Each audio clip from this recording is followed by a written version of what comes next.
ಎಲ್ಲರಿಗೂ ನಮಸ್ಕಾರ. ಇವತ್ತು ರಾತ್ರಿ 12 ಗಂಟೆಗೆ ಹೊಸ ದಿನ ಪ್ರಾರಂಭ ಆಗುತ್ತೆ. ಅದು ನಾನು ಹುಟ್ಟಿದ ದಿನ. ಸೊ ಈ ಹುಟ್ಟಿದ ಸಂದರ್ಭದಲ್ಲಿ ನನ್ನ ಮನಸ್ಸಿನಲ್ಲಿ ನೆನಪಿನ ದೊಡ್ಡ ಅಲೆಗಳು ಬಂದು ಬಾರಿಸ್ತಾ ಇವೆ, ತಲೆಗೆ, ಮನಸ್ಸಿಗೆ, ಹೃದಯಕ್ಕೆ. ಅದೆಷ್ಟು ಜನ ನನಗೆ ಪ್ರೀತಿಯನ್ನು ತೋರಿಸಿದವರು, ಅದೆಷ್ಟು ಜನ ನನ್ನನ್ನು ಅಭಿಮಾನದಿಂದ ನೋಡಿದವರು, ಅದೆಷ್ಟು ಜನ ಒಳ್ಳೆಯ ಮಾತನ್ನು ಆಡಿದವರು, ನನ್ನಲ್ಲಿ ಇಲ್ಲದಿರುವ ಗುಣವನ್ನು ಗುರುತಿಸಿ ನನ್ನ ಬಗ್ಗೆ ಪ್ರೀತಿಯ ಮಾತನ್ನು ಆಡಿದವರು ಅದೆಷ್ಟು ಜನ, ಲೆಕ್ಕವೇ ಇಲ್ಲ. ಹೀಗೆ ನನ್ನನ್ನು ಪ್ರೀತಿಸುವ ಜನ, ನನ್ನ ಮೇಲೆ ಅಭಿಮಾನ ಇಟ್ಟುಕೊಂಡ ಜನ, ಅವರಿಗೆ ನಾನು ಹೇಗೆ ಕೃತಜ್ಞತೆಯನ್ನು ಸಲ್ಲಿಸಲಿ? ನಾನಂತಹ ದೊಡ್ಡ ವ್ಯಕ್ತಿಯಲ್ಲ, ಒಂದು ಹಳ್ಳಿಯಿಂದ ಬಂದ ಒಬ್ಬ ಸಾಮಾನ್ಯ ಮುಗ್ಧ ಯುವಕ.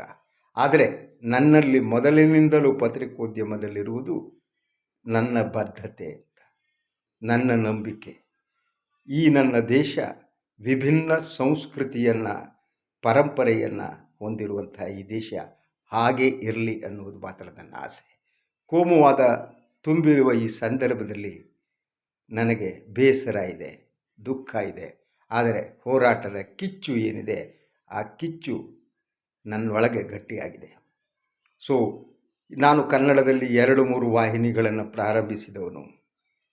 ಸುದ್ದಿ ಟಿ ವಿ ಮುಚ್ಚಿತು. ಅದು ಯಾಕೆ ಮುಚ್ಚಿತು ಅಂತ ಹೇಳೋದಕ್ಕೆ ಹೋಗೋದಿಲ್ಲ. ಪೊಲಿಟಿಕಲಿ ದೆ ಟಾರ್ಗೆಟೆಡ್ ಮೀ.